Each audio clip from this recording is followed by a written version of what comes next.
গল্পের আড্ডা অরিজিনালস।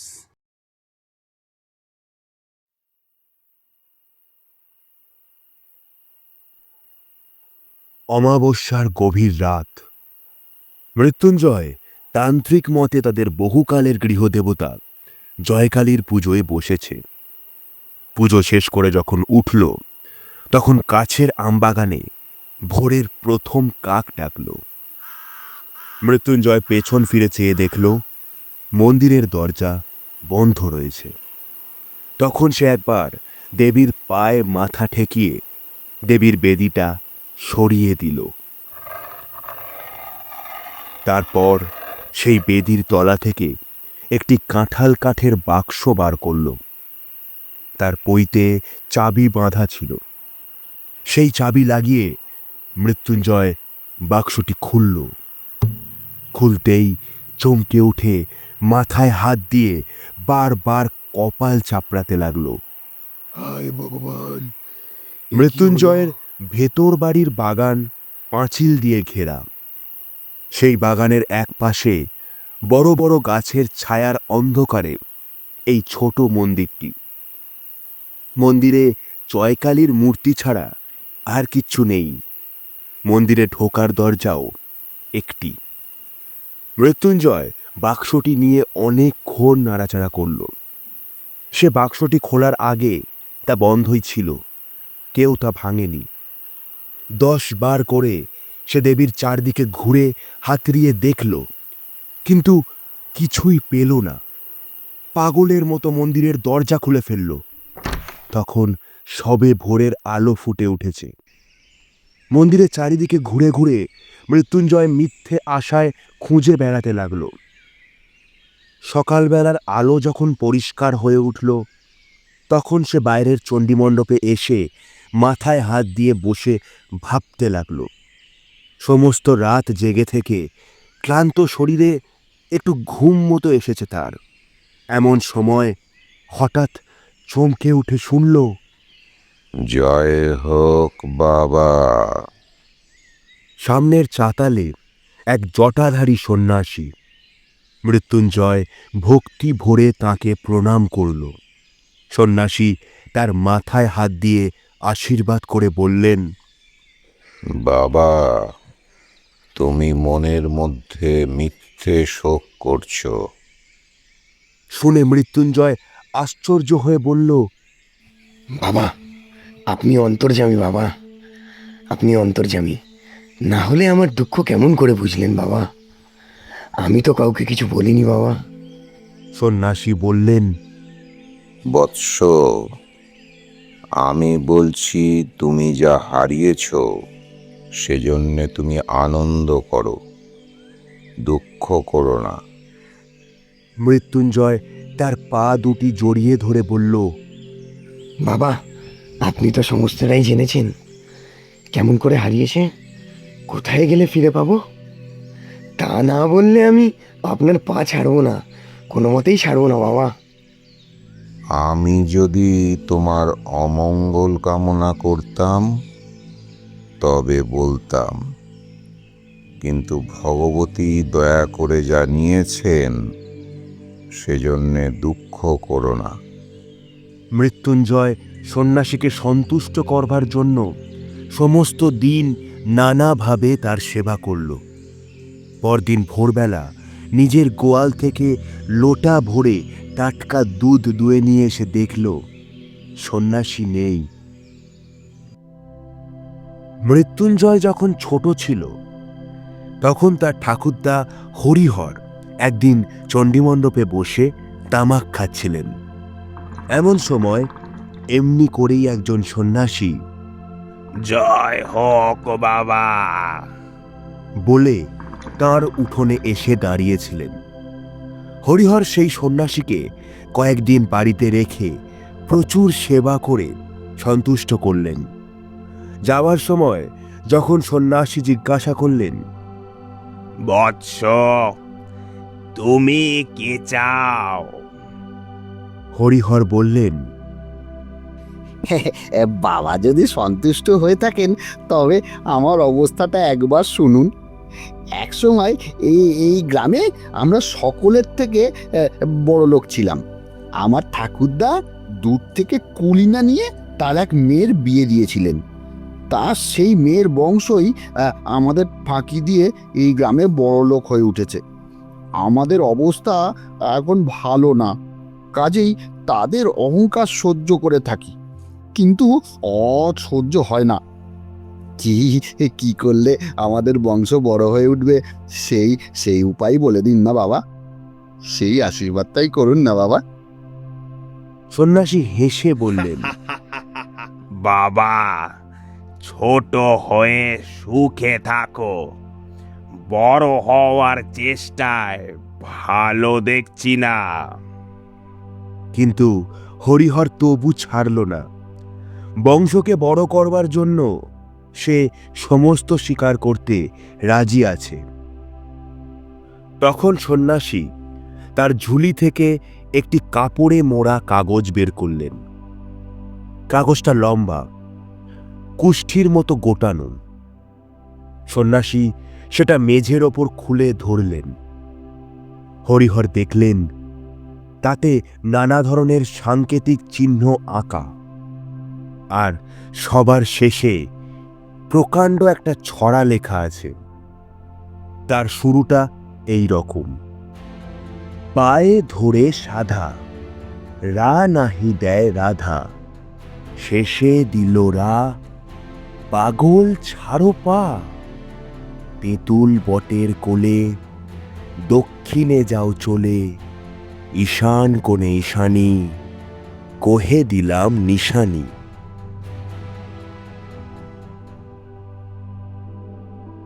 গল্পের আড্ডায় আজ শুনছেন রবীন্দ্রনাথ ঠাকুরের লেখা গুপ্তধন। রবীন্দ্রনাথ ঠাকুরের জন্ম 7ই মে 1861 খ্রিস্টাব্দে কলকাতার জোড়াসাঁকো ঠাকুর পরিবারে। বাংলা সাহিত্যে রবীন্দ্রনাথ ঠাকুরের অবদান অনস্বীকার্য। তিনি সব মিলিয়ে 13টি উপন্যাস, 38টি নাটক, 52টি কাব্যগ্রন্থ, 95টি ছোট গল্প ও প্রায় 2232টি গান রচনা করেন। 1913 সালে গীতাঞ্জলি কাব্যগ্রন্থের জন্য তিনি সাহিত্যে নোবেল পুরস্কার লাভ করেন এবং তিনিই ছিলেন বাঙালি তথা এশিয়ার প্রথম নোবেল বিজয়ী। 1941 সালের 7ই আগস্ট তিনি শেষ নিঃশ্বাস ত্যাগ করেন। গল্পের আড্ডা অরিজিনালস ইউটিউব চ্যানেলে আপনি রবীন্দ্রনাথ ঠাকুরের অন্য 3টি ছোট গল্প শুনতে পারবেন। শুরু হচ্ছে গুপ্তধন। হরিহর বললেন, বাবা, কিছুই তো বুঝলাম না। সন্ন্যাসী বললেন, কাছে রেখে দাও, দেবীর পুজো করো। তার প্রসাদে তোমার বংশের কেউ না কেউ এই লেখা বুঝতে পারবে। তখন সে এমন ঐশ্বর্য পাবে, জগতে যার তুলনা নেই। হরিহর মিনতি করে বললেন, বাবা কি বুঝিয়ে দেবেন না? না, সাধনা দিয়ে বুঝতে হবে। এমন সময় সেখানে হরিহরের ছোট ভাই শঙ্কর এসে দাঁড়ালো। তাকে দেখে হরিহর তাড়াতাড়ি লেখাটি লুকোবার চেষ্টা করলেন। সন্ন্যাসী হেসে বললেন, বড় হওয়ার পথের দুঃখ এখন থেকেই শুরু হলো, কিন্তু গোপন করবার দরকার নেই, কারণ এর রহস্য কেবল একজন মাত্রই ভেদ করতে পারবে। হাজার চেষ্টা করলেও আর কেউ তা পারবে না। তোমাদের মধ্যে সেই লোকটি যে কে তা কেউ জানে না। অতএব এটা সকলের সামনেই নির্ভয়ে খুলে রাখতে পারো।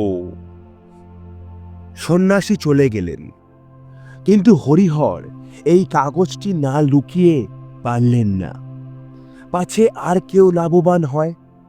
পাছে তার ছোট ভাই শঙ্কর এর ফল ভোগ করতে পারে, এই আশঙ্কায় হরিহর কাগজটি একটা কাঁঠাল কাঠের বাক্সে বন্ধ করে তাদের গৃহদেবতা জয়কালীর বেদির তলায় লুকিয়ে রেখে দিলেন।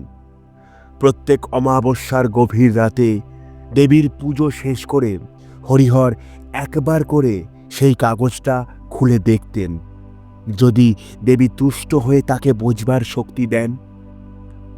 শঙ্কর প্রতিদিন হরিহরের কাছে মিনতি করে বলতে লাগলো, দাদা, আমাকে সেই কাগজটা একবার ভালো করে দেখতে দাও না। দূর পাগল, সে কাগজ কি আছে নাকি? বেটা ভণ্ড সন্ন্যাসী কাগজে কতগুলো হিজিবিজি কেটে আমাকে ফাঁকি দিয়ে গেল। আমি সে কাগজ কবে পুড়িয়ে ফেলেছি। হ্যাঁ হ্যাঁ হ্যাঁ রে, আমি পুড়িয়ে ফেলেছি সে কাগজ। শঙ্কর চুপ করে রইল। হঠাৎ একদিন শঙ্করকে আর দেখতে পাওয়া গেল না। তারপর থেকে সে নিরুদ্দেশ। হরিহরের অন্য সমস্ত কাজকর্ম নষ্ট হল। গুপ্ত ঐশ্বর্যের ধ্যান সে এক মুহূর্তও ছাড়তে পারল না।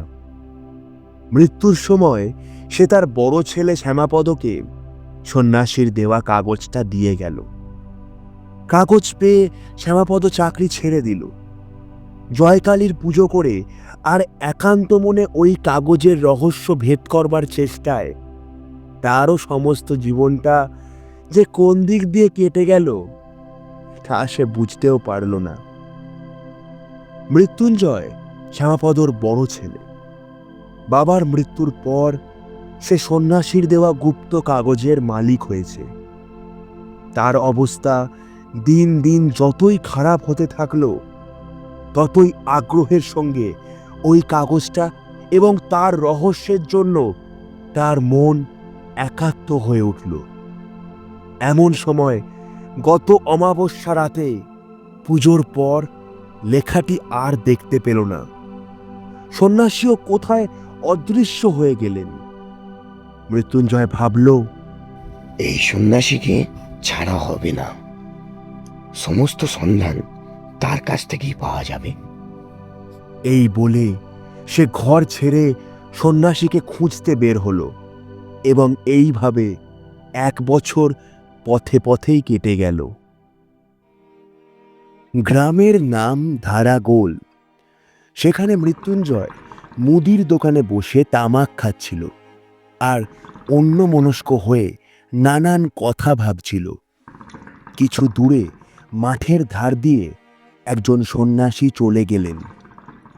প্রথমে মৃত্যুঞ্জয় অন্যমনস্কতার কারণে ঠিক লক্ষ্য করল না। হঠাৎ তার মনে হলো, এই তো সেই সন্ন্যাসী না?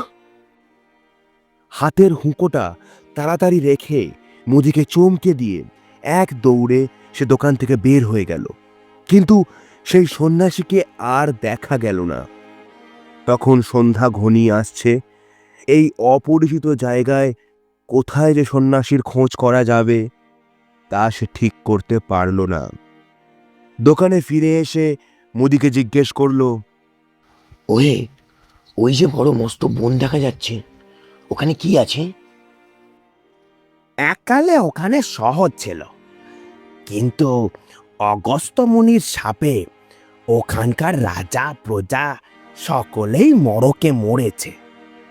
লোকে বলে ওখানে অনেক ধনরত্ন আজও খুঁজলে পাওয়া যায়, কিন্তু দিনে দুপুরেও ওই বনে সাহস করে কেউ যেতে পারে না। যে গেছে সে আর ফেরেনি, না আর ফেরেনি। মৃত্যুঞ্জয়ের মন চঞ্চল হয়ে উঠল।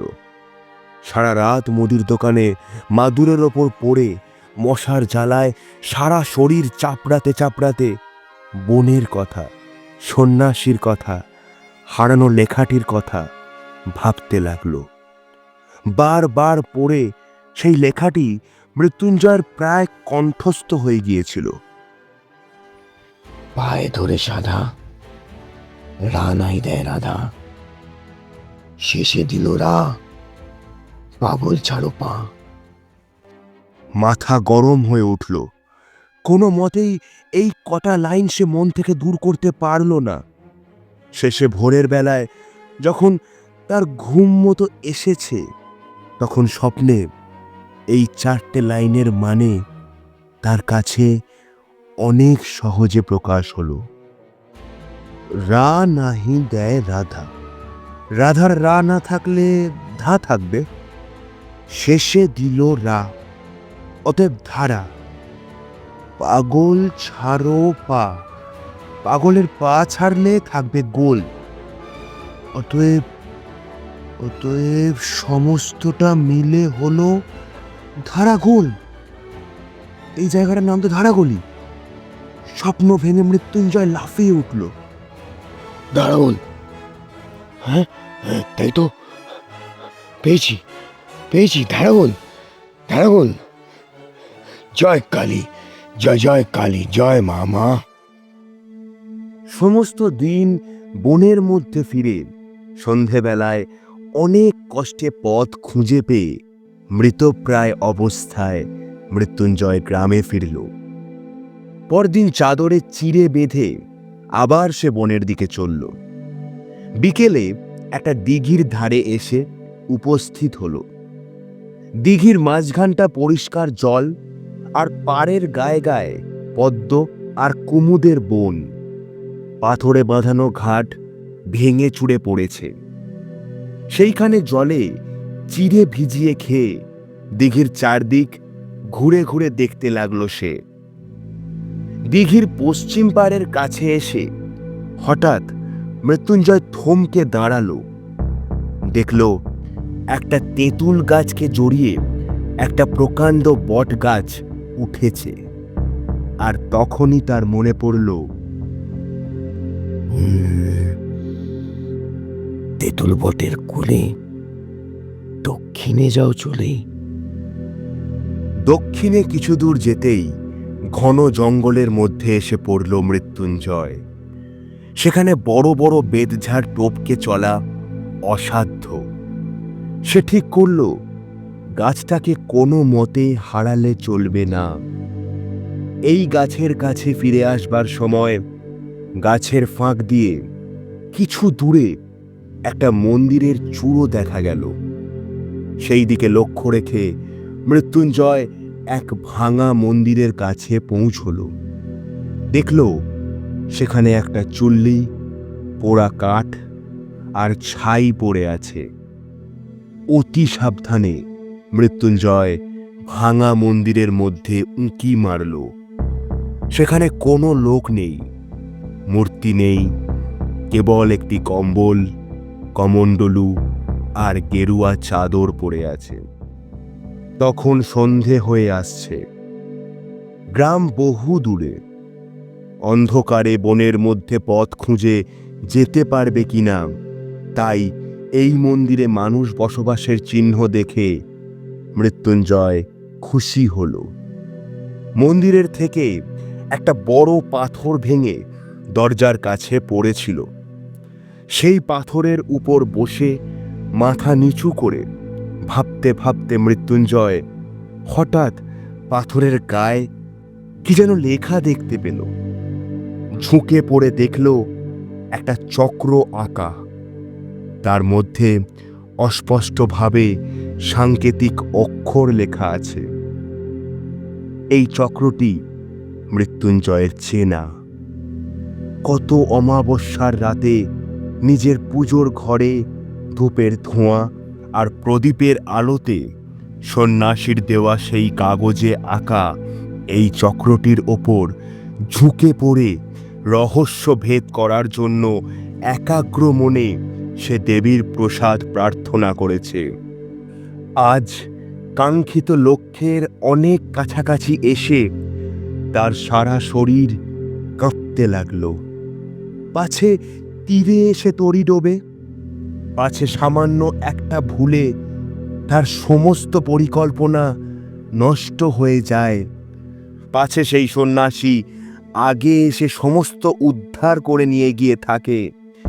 এই আশঙ্কায় তার বুকের মধ্যে তোলপাড় করতে লাগলো।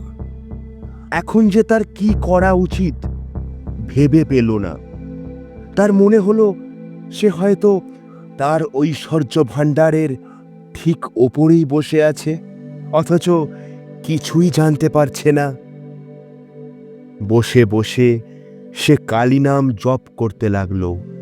ওম কালী কালী কালিকায় নামা, কালিকায় নামা। সন্ধ্যার অন্ধকার ঘন হয়ে আসলে ঝিঝির ডাকে বনভূমি মুখর হয়ে উঠল। এমন সময় কিছু দূরে বনের মধ্যে একটা আগুনের শিখা দেখতে পেয়ে মৃত্যুঞ্জয় পাথরের উপর থেকে উঠে সেই শিখা লক্ষ্য করে চলতে লাগলো। বহু কষ্টে কিছু দূর গিয়ে একটা অশ্বত্থ গাছের গুঁড়ির আড়াল থেকে স্পষ্ট দেখতে পেল তার সেই চেনা সন্ন্যাসী আগুনের আলোয় সেই কাগজটি মেলে ধরে একটা কাঠি দিয়ে ছাইয়ের উপরে এক মনে অঙ্ক কষছেন। মৃত্যুঞ্জয়ের ঘরের সেই সাংকেতিক কাগজ। আরে ভণ্ড, চোর, চোর, এই জন্যই এই সন্ন্যাসী আমাকে শোক করতে বারণ করেছিল। সন্ন্যাসী একবার করে অঙ্ক কষছেন আর একটা মাপকাঠি নিয়ে জমি মাপছেন। কিছু দূর মেপে হতাশ হয়ে ঘাড় নেড়ে আবার এসে অঙ্ক কষতে বসছেন।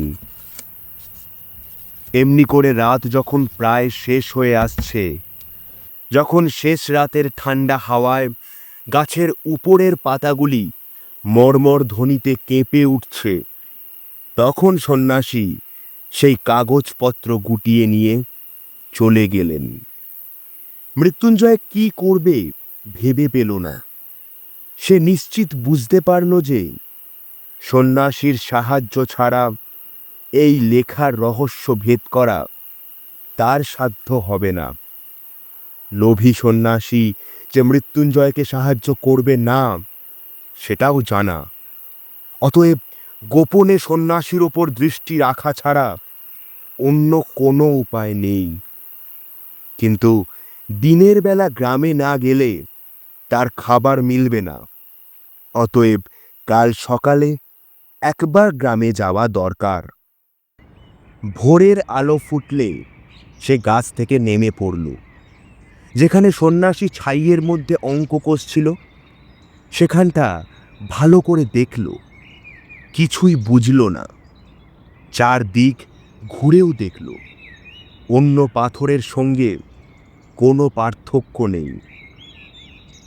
বনের মধ্যে অন্ধকার যখন কমে আসতে লাগলো, তখন মৃত্যুঞ্জয় অতি সাবধানে চারিদিক দেখতে দেখতে গ্রামের দিকে চলল।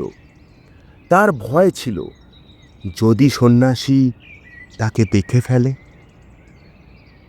গ্রামের একজন কায়স্থ গৃহবধূ ব্রাহ্মণ ভোজন করাচ্ছিলেন। সেখানে মৃত্যুঞ্জয়ের দুপুরের আহার জুটল এবং গুরু ভোজনের পর যেই সে তামাক খেয়ে মুদির দোকানের মাদুরটায় গা এলিয়ে দিল, অমনি সে গভীর ঘুমে আচ্ছন্ন হয়ে পড়ল। মৃত্যুঞ্জয় ঠিক করেছিল আজ সকাল সকাল খাওয়া দাওয়া করে নিয়ে যথেষ্ট বেলা থাকতে বের হবে, কিন্তু হলো ঠিক উল্টো। যখন তার ঘুম ভাঙল তখন সূর্য অস্ত গেছে। তবু মৃত্যুঞ্জয় দমল না। অন্ধকারেই সে বনের মধ্যে প্রবেশ করল। দেখতে দেখতে রাত গভীর হয়ে এলো। গাছের ছায়ার মধ্যে আর কিচ্ছু দেখা যায় না। জঙ্গলের মধ্যে পথ আটকে যায়। মৃত্যুঞ্জয় যে কোন দিক দিয়ে কোথায় যাচ্ছে বুঝতে পারল না। রাত যখন শেষ হলো তখন মৃত্যুঞ্জয় দেখল সমস্ত রাত সে বনের মধ্যে একই জায়গায় ঘুরে ঘুরে বেরিয়েছে। কাকের দল কা কা শব্দে গ্রামের দিকে উড়ে গেল। এই শব্দ মৃত্যুঞ্জয়ের কানে ব্যঙ্গপূর্ণ ধিক্কার বাক্যের মতো শোনালো। গণনায় বারবার ভুল আর সেই ভুল সংশোধন করতে করতে অবশেষে সন্ন্যাসী সেই সুড়ঙ্গের পথ আবিষ্কার করেছেন। সুড়ঙ্গের মধ্যে মশাল নিয়ে তিনি ঢুকে পড়লেন। বাঁধানো সিঁড়ির গায়ে শ্যাওলা পড়েছে, মাঝে মাঝে এক এক জায়গায় জল চুঁইয়ে পড়ছে। কতকগুলো ব্যাঙ গায়ে গা ঠেকিয়ে স্তূপাকৃত হয়ে ঘুমোচ্ছে। এই পেছল পথ দিয়ে কিছু দূর যেতে যেতে সন্ন্যাসী দেখলেন সামনে খাড়া দেওয়াল, পথ বন্ধ। কিছুই বুঝতে পারলেন না। দেওয়ালের সব জায়গায় শাবল দিয়ে জোরে জোরে আঘাত করে দেখলেন, কোথাও ফাঁকা আওয়াজ হচ্ছে না, কোথাও কোনো ছিদ্র নেই। এই পথটার যে এখানেই শেষ, সে বিষয়ে কোনো সন্দেহ নেই। আবার সেই কাগজ খুলে মাথায় হাত দিয়ে বসে ভাবতে লাগলেন। সে রাতটা এমন করে কেটে গেল। পরের দিন আবার গণনা করে সুড়ঙ্গে ঢুকলেন। সেদিন গুপ্ত সংকেত অনুযায়ী একটি বিশেষ জায়গা থেকে পাথর সরিয়ে একটা শাখা পথ আবিষ্কার করলেন।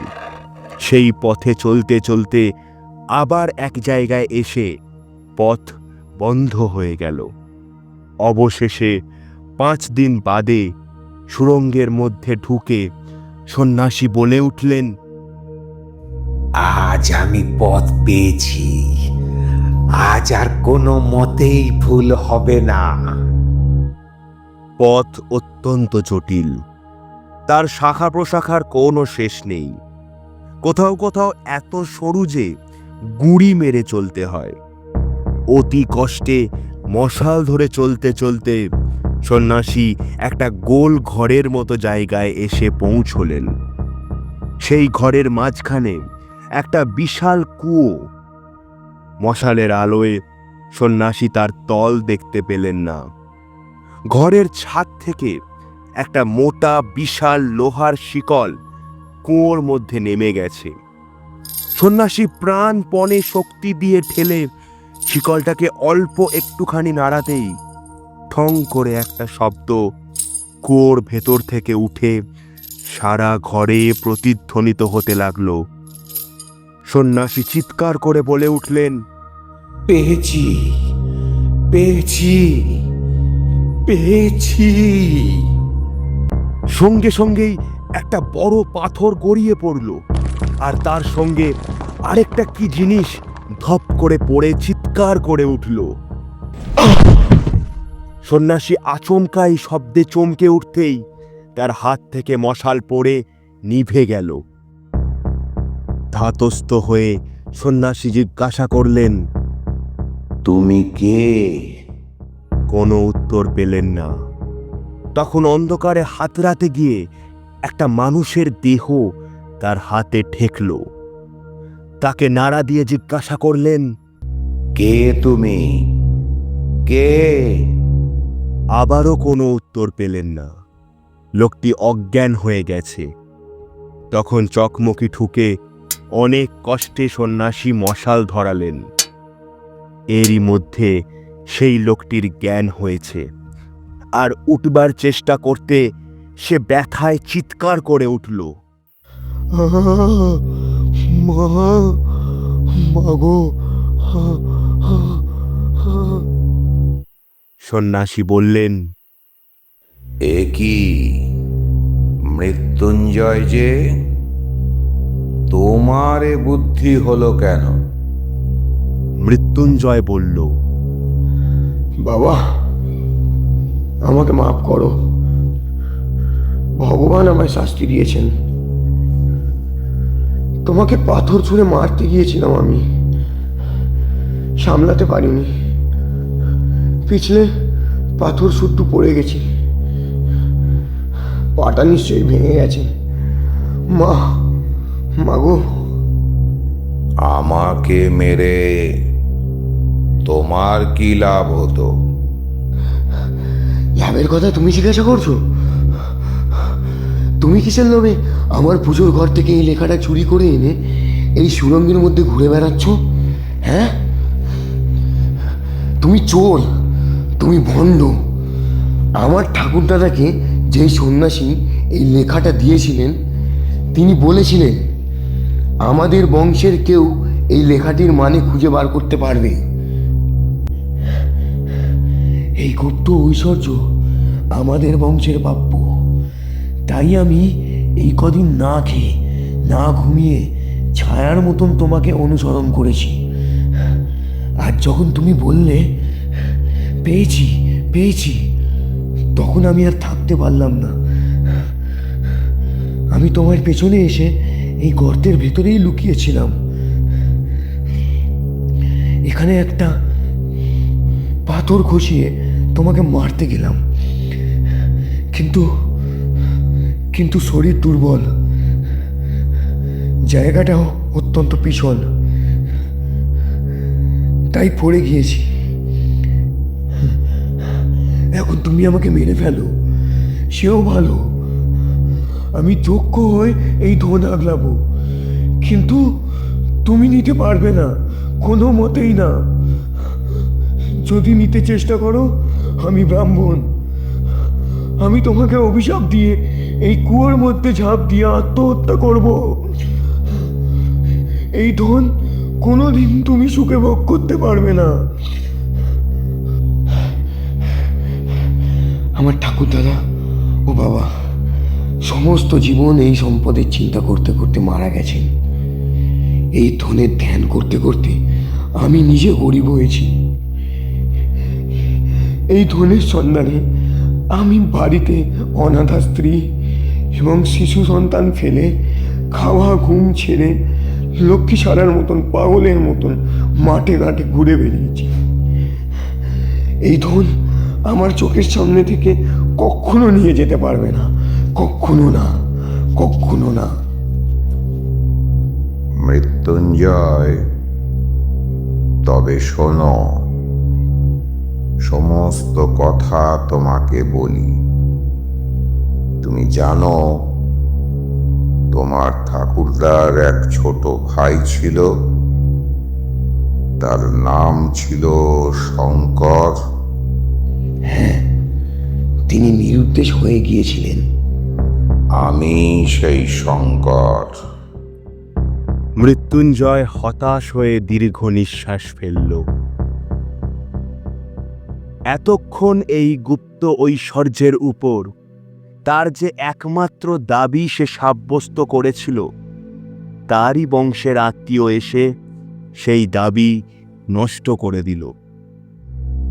দাদা সন্ন্যাসীর কাছ থেকে লেখাটা পেয়ে অবধি আমার কাছে তা লুকোবার চেষ্টা করেছিলেন, কিন্তু তিনি যতই লুকোতে লাগলেন আমার আগ্রহ ততই বেড়ে উঠল। তিনি দেবীর আসনের নিচে বাক্সের মধ্যে ওই লেখাটা লুকিয়ে রেখেছিলেন। আমি তার সন্ধান পেলাম, আর দ্বিতীয় চাবি বানিয়ে প্রতিদিন অল্প অল্প করে সমস্ত কাগজখানা নকল করতে লাগলাম। যেদিন নকল শেষ হলো, সেদিনই আমি এই ধনের সন্ধানে ঘর ছেড়ে বেরিয়ে গেলাম। আমারও ঘরে অনাথা স্ত্রী এবং একটি শিশু সন্তান ছিল। আজ তারা কেউ বেঁচে নেই। কত দেশ দেশান্তরে ভ্রমণ করেছি, তার বিস্তারিত বর্ণনা না দেওয়াই ভালো। সন্ন্যাসীর কাছ থেকে পাওয়া এই লেখা নিশ্চয় কোনো সন্ন্যাসী আমাকে বুঝিয়ে দিতে পারবে। এই মনে করে অনেক সন্ন্যাসীর সেবা করেছি। অনেক ভণ্ড সন্ন্যাসী আমার এই কাগজের সন্ধান পেয়ে তা চুরি করবারও চেষ্টা করেছে। এইভাবে কত বছরের পর বছর কেটেছে। আমার মনে এক মুহূর্তের জন্যও সুখ ছিল না, শান্তি ছিল না। অবশেষে কুমায়ুন পর্বতে বাবা স্বরূপানন্দ স্বামীর সঙ্গ পেলাম। তিনি আমার মনের দাহ জুড়িয়ে দিলেন। আমি তার ধুনির আগুনে কাগজখানা ফেলে দিলাম। বাবা একটুখানি হাসলেন কেবল। সেই হাসির অর্থ তখন বুঝিনি, আজ বুঝতে পেরেছি। এর কিছুদিন পর স্বরূপানন্দ স্বামী কোথায় চলে গেলেন, তাকে অনেক খুঁজলাম, কোথাও তার দেখা পেলাম না। আমিও সন্ন্যাসী হয়ে ঘুরে বেড়াতে লাগলাম, লেখার কথা প্রায় ভুলেই গেলাম। এমন সময় একদিন এই ধারাগোলের বনের মধ্যে ঢুকে এই ভাঙা মন্দিরের গায়ে জায়গায় জায়গায় নানা রকম চিহ্ন আঁকা আছে দেখলাম। এই চিহ্নগুলো আমার খুব পরিচিত। এক সময় বহুদিন যার সন্ধানে ঘুরছিলাম, তার যে নাগাল পাওয়া যাচ্ছে তাতে আমার সন্দেহ রইল না। চিহ্নগুলো নিয়ে অনেক আলোচনা করলাম, কোনো ফল হলো না। বারবার মনে হতে লাগলো, কেন যে কাগজখানা পুড়িয়ে ফেললাম, সেটা রাখলেই বা ক্ষতি কি ছিল। তখন আবার সেই জন্মগ্রামে গেলাম। আমাদের বংশের দুরবস্থা দেখে মনে করলাম, আমি তো সন্ন্যাসী, আমার ধনরত্নে কোনো দরকার নেই। কিন্তু এই গরিবরা তো গৃহী, সেই ধনরত্ন তাদের উদ্ধার করে দিলে কোনো দোষ নাই। সেই লেখাটি কোথায় আছে আমি জানতাম, তাই সেটি নেওয়া আমার পক্ষে কঠিন হলো না। তারপরে একটি বছর ধরে এই কাগজখানা নিয়ে নির্জন বনের মধ্যে উন্মাদের মতো সারা দিন রাত এক অধ্যাবসায় লেখাটির অর্থ বার করার চেষ্টা করতে লাগলাম। এরই মধ্যে কখন তুমি আমার অনুসরণ করেছো তা জানতে পারিনি। আমি সহজ অবস্থায় থাকলে তুমি কখনোই নিজেকে আমার কাছে লুকিয়ে রাখতে পারতে না, কিন্তু আমি তন্ময় হয়েছিলাম। বাইরের ঘটনা আমার দৃষ্টি আকর্ষণ করত না।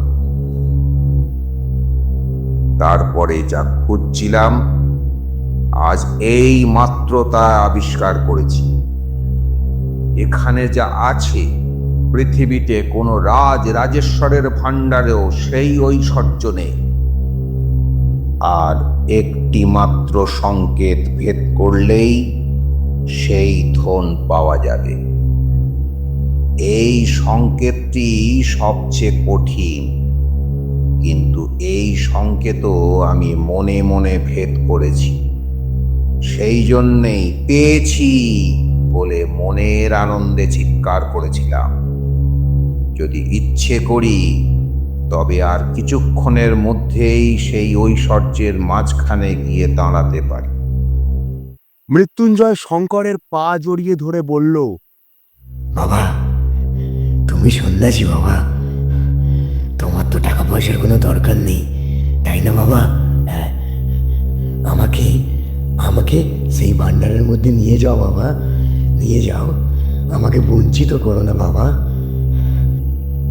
আজ আমার শেষ বন্ধন মুক্ত হয়েছে। তুমি ওই যে পাথরটা ফেলে আমাকে মারতে গিয়েছিলে, তার আঘাত আমার শরীরে লাগেনি, কিন্তু তা আমার মোহের আবরণকে ভেদ করেছে। লোভের বাসনার করাল মূর্তি আজ আমি দেখলাম। আমার গুরু পরমংশদেবের প্রশান্ত হাসি এত দিন পরে আমার অন্তরে এক অনির্বাণ আলোক শিখা জাগিয়ে তুলল। মৃত্যুঞ্জয় আবার শঙ্করের পা ধরে কাতর স্বরে বলল, বাবা, তুমি মুক্ত পুরুষ বাবা। আমি মুক্ত নই বাবা, আমি মুক্ত নই, আমি মুক্তি চাই না, চাই না। আমাকে এই ঐশ্বর্য থেকে সরিয়ে দিও না, না না না, দিও না। বৎস, তবে তুমি তোমার এই লেখাটি নাও। যদি ধন খুঁজে নিতে পারো নিও। এই বলে সন্ন্যাসী তাঁর লাঠি ও লেখাটি মৃত্যুঞ্জয়ের কাছে রেখে চলে গেলেন। মৃত্যুঞ্জয় বলল, আমাকে দয়া করো, আমাকে ফেলে রেখে যেও না বাবা, আমাকে দেখিয়ে দাও। কোনো উত্তর পেল না।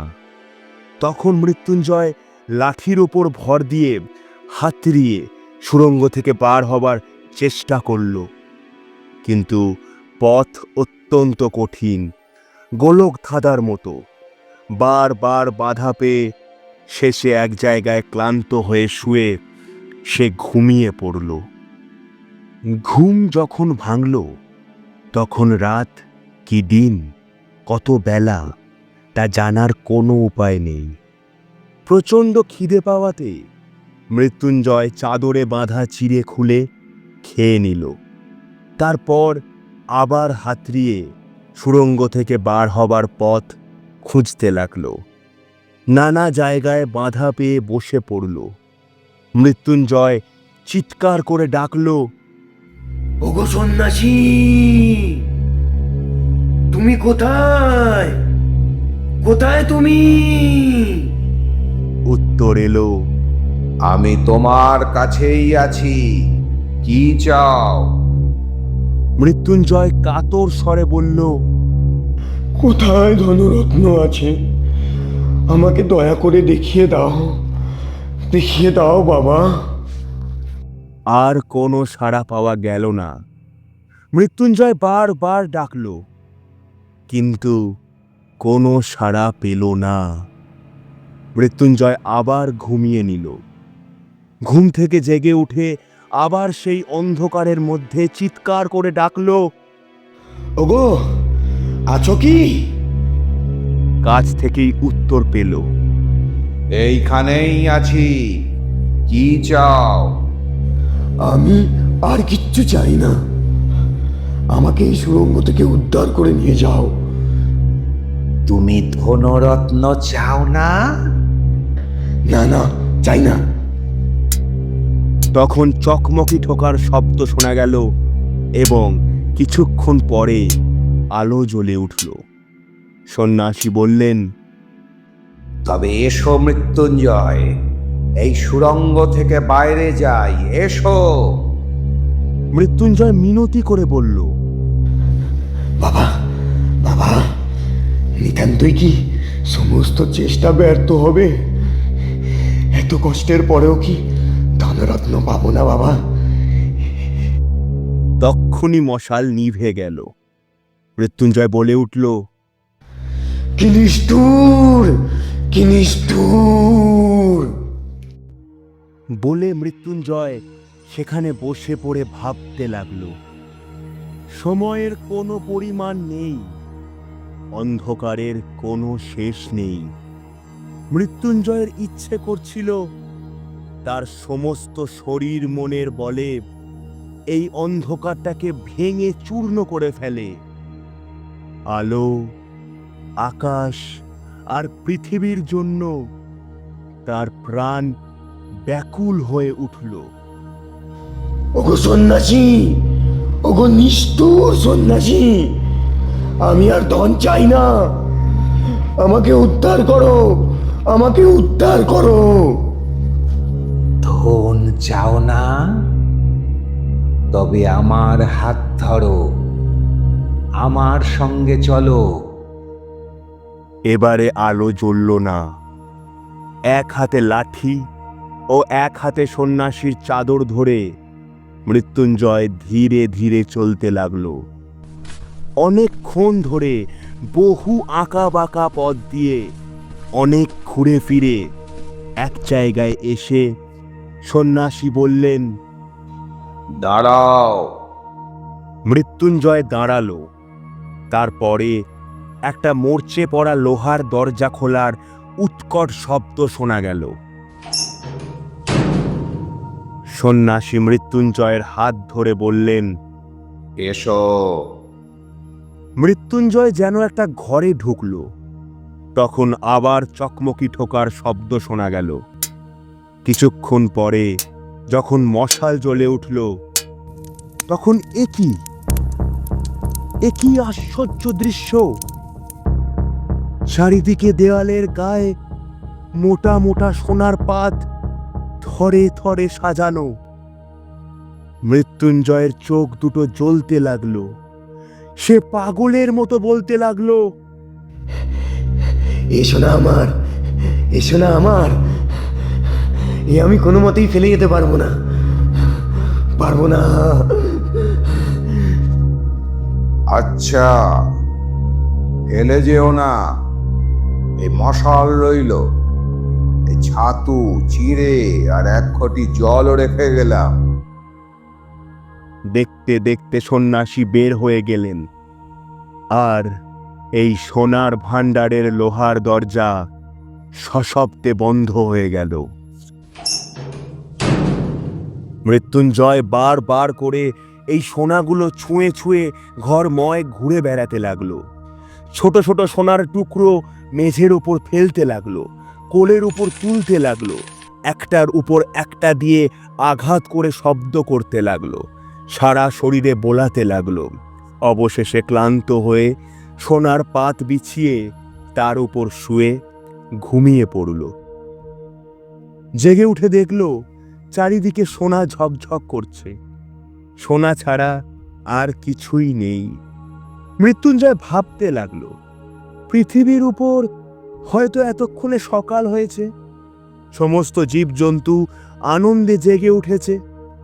তাদের বাড়িতে পুকুরের ধারের বাগান থেকে সকালে যে একটা স্নিগ্ধ গন্ধ উঠত, কল্পনায় তার নাকে যেন সেই গন্ধ এসে লাগলো।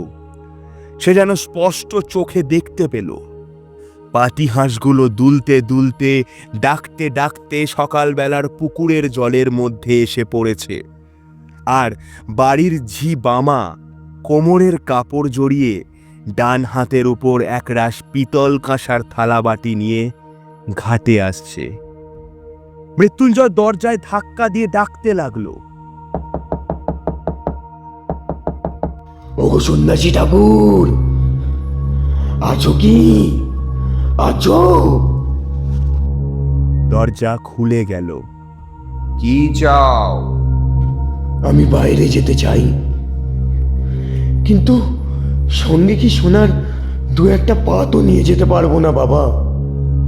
সন্ন্যাসী তার কোনো উত্তর না দিয়ে নতুন মশাল জ্বালালেন, জল ভর্তি কমণ্ডলু একটা রাখলেন, আর চাদর থেকে কয়েক মুঠো চিড়ে মেঝের ওপর রেখে বের হয়ে গেলেন।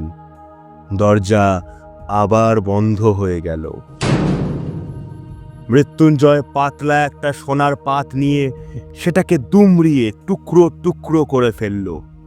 সেই টুকরো সোনাগুলোকে নিয়ে ঘরের চারিদিকে ছড়াতে লাগলো, কখনো বা দাঁত দিয়ে কামড়ে ধরে সোনার পাতের ওপর দাগ করে দিল, কখনো বা একটা সোনার পাত মাটিতে ফেলে তার উপরে বারবার লাথি মারতে লাগলো। মনে মনে বলতে লাগলো, পৃথিবীতে এমন সম্রাট কজন আছে, হ্যাঁ, যারা সোনা নিয়ে এরম খেলাছড়া করতে পারে? মৃত্যুঞ্জয়ের যেন একটা রোগ চেপে গেল। তার ইচ্ছে করতে লাগলো এই স্তূপীকৃত সোনাকে গুঁড়ো করে ধুলোর মতো সে ঝাঁটা দিয়ে ছাঁট দিয়ে উড়িয়ে ফেলে, আর এইভাবে পৃথিবীর সমস্ত রাজা মহারাজাকে সে অবজ্ঞা করতে পারে। এমনি করে যতক্ষণ পারল মৃত্যুঞ্জয় সোনাগুলোকে নিয়ে টেনে হিঁচড়ে মাটিতে ফেলতে লাগলো। তারপর ক্লান্ত দেহে ঘুমিয়ে পড়ল। ঘুম থেকে উঠে আবার সে তার চারদিকে সোনার স্তূপ দেখতে পেল। তখন দরজায় আঘাত করে চিৎকার করে বলে উঠল, ওগো সন্ন্যাসী, আমি এ সোনা চাই না, সোনা চাই না। কিন্তু দরজা খুলল না। ডাকতে ডাকতে মৃত্যুঞ্জয়ের গলা ভেঙে গেল, তবুও দরজা খুলল না। একটা সোনার টুকরো নিয়ে দরজায় ছুঁড়ে মারতে লাগলো, কিন্তু কোনো ফল হলো না। মৃত্যুঞ্জয় দমে গেল। তবে কি সন্ন্যাসী আর আসবে না? এই সোনার খনির মধ্যে তিলে তিলে তাকে শুকিয়ে মরতে হবে। তখন সোনাগুলোকে দেখে তার আতঙ্ক হতে লাগলো। এই সোনার স্তূপ চারদিকে স্থির হয়ে রয়েছে, তার প্রাণ নেই, পরিবর্তন নেই। মৃত্যুঞ্জয়ের যে বুক কাঁপছে, মন ব্যাকুল হচ্ছে, তার সঙ্গে এদের কোনো সম্পর্ক নেই। এই সোনার টুকরোগুলো আলো চায় না, আকাশ চায় না, বাতাস চায় না, প্রাণ চায় না, মুক্তিও চায় না। তারা এই চির অন্ধকারের মধ্যে চিরদিন উজ্জ্বল হয়ে, কঠিন হয়ে, স্থির হয়ে রয়েছে। পৃথিবীতে এখন কি গোধূলি এসেছে? আহা, সেই গোধূলির সোনা, সেই সোনা কেবল কিছুক্ষণের জন্য চোখ জুড়িয়ে অন্ধকারের মধ্যে বিদায় নিয়ে যায়। তারপরে কুটিরের উঠোনে সন্ধ্যা তারা এক দৃষ্টে চেয়ে থাকে। গোয়াল ঘরে প্রদীপ জ্বালিয়ে বধূ ঘরের কোণে সন্ধ্যা দ্বীপ রাখে। মন্দিরে আরতির ঘণ্টা বেজে ওঠে। গ্রামের ঘরের অতি তুচ্ছ ব্যাপারও আজ মৃত্যুঞ্জয়ের কল্পনার কাছে উজ্জ্বল হয়ে ওঠে। তাদের সেই যে ভোলা কুকুরটা লেজে মাথায় এক হয়ে উঠোনের এক কোণে সন্ধ্যার পর ঘুমিয়ে থাকত, সে কথা কল্পনা করেও তার কষ্ট হতে লাগল। ধারাগোল গ্রামে যে কদিন সে মুদির দোকানে আশ্রয় নিয়েছিল, সেই মুদি এতক্ষণে রাতে প্রদীপ নিভিয়ে দোকানের ঝাঁপ বন্ধ করে ধীরে ধীরে গ্রামের বাড়ির দিকে খেতে যাচ্ছে। এই কথা মনে করে তার মনে হলো, মুদি কি সুখেই না আছে। আচ্ছা, আজ কি বার কে জানে? যদি রবিবার হয়, তবে এতক্ষণে হাটের লোক যে যার নিজের নিজের বাড়ি ফিরছে, দল বেঁধে খেয়া নৌকো পার হচ্ছে। মেঠো রাস্তা ধরে শস্য ক্ষেতের আল বেয়ে পাড়ায় শুকনো বাঁশ পাতা পড়ে থাকা উঠোনের পাশ দিয়ে চাষি হাতে দুটো একটা মাছ ঝুলিয়ে, মাথায় একটা ঝুড়ি নিয়ে অন্ধকারের আকাশ ভরা তারার ক্ষীণ আলোকে গ্রাম থেকে গ্রামান্তরে চলেছে। পৃথিবীর উপরে এই বিচিত্র চিরচঞ্চল জীবনযাত্রার মধ্যে তুচ্ছতম, দীনতম হয়ে নিজের জীবন মেশাবার জন্য বহু স্তর মাটি ভেদ করে তার কাছে লোকালয়ের ডাক এসে পৌঁছতে লাগলো। সেই জীবন, সেই আকাশ, সেই আলো পৃথিবীর সমস্ত মণিমাণিক্যের চেয়েও তার কাছে অমূল্য বলে মনে হতে লাগলো।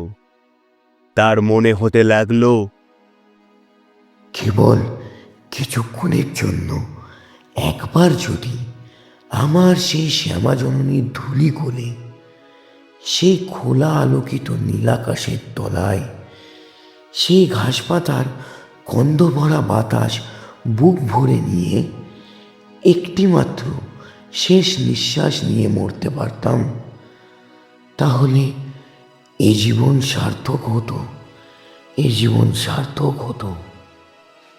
এমন সময় দ্বার খুলে গেল। সন্ন্যাসী ঘরে প্রবেশ করে বললেন, মৃত্যুঞ্জয়, কি চাও? না, আমি আর কিচ্ছু চাই না, কিচ্ছু চাই না। আমি এই সুড়ঙ্গ থেকে, অন্ধকার থেকে, গোলকধাঁধা থেকে, এই সোনার কারক থেকে বের হতে চাই, বের হতে চাই।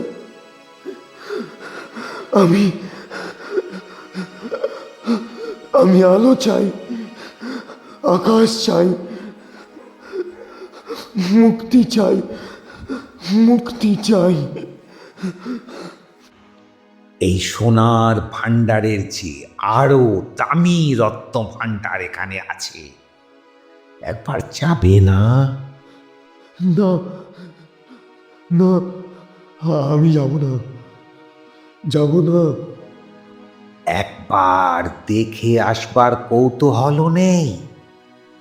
না, আমি দেখতেও চাই না। আমাকে যদি ছেঁড়া কাপড় পরে ভিক্ষা করেও বেড়াতে হয়, তবুও আমি এখানে এক মুহূর্তও সময় কাটাতে চাই না, চাই না, চাই না। আচ্ছা, তবে এসো। মৃত্যুঞ্জয়ের হাত ধরে সন্ন্যাসী তাকে সেই গভীর কুয়োর সামনে নিয়ে গেলেন। তার হাতে সেই লেখা কাগজটা দিয়ে বললেন, এবার এটা নিয়ে তবে তুমি কি করবে? মৃত্যুঞ্জয় সেই কাগজটা টুকরো টুকরো করে ছিঁড়ে কুয়োর মধ্যে ফেলে দিল। আজ শুনলেন রবীন্দ্রনাথ ঠাকুরের লেখা গুপ্তধন। গল্প পাঠে সন্ন্যাসী এবং মুদির চরিত্রে অনির্বাণ, গল্পের সূত্রধার শুভজিৎ রায়, মৃত্যুঞ্জয় শুভ, শঙ্কর সঞ্জয় শীল, হরিহর অয়ন মুখার্জি, কোরাস গল্পের আড্ডা team, poster design Pramajita Patra এবং শুভজিৎ রায়, টেকনিক্যাল হেড শুভজিৎ রায়, শব্দগ্রহণ এবং ধ্বনি পরিকল্পনা Subho, content head Rishabh, audio নাট্যরূপ সঞ্জয় শীল, সমগ্র পরিচালনায় অনির্বাণ এবং গল্পের আড্ডা টিম। শেষ হলো রবীন্দ্রনাথ ঠাকুরের লেখা গুপ্তধন। গল্পটি ভালো লেগে থাকলে লাইক, কমেন্ট এবং শেয়ার করুন, এবং গল্পের আড্ডায় আরও ভিন্ন স্বাদের গল্প শুনতে সাবস্ক্রাইব করুন গল্পের আড্ডা অরিজিনালস ইউটিউব চ্যানেলটি, and also click the bell icon for further notifications. Happy listening.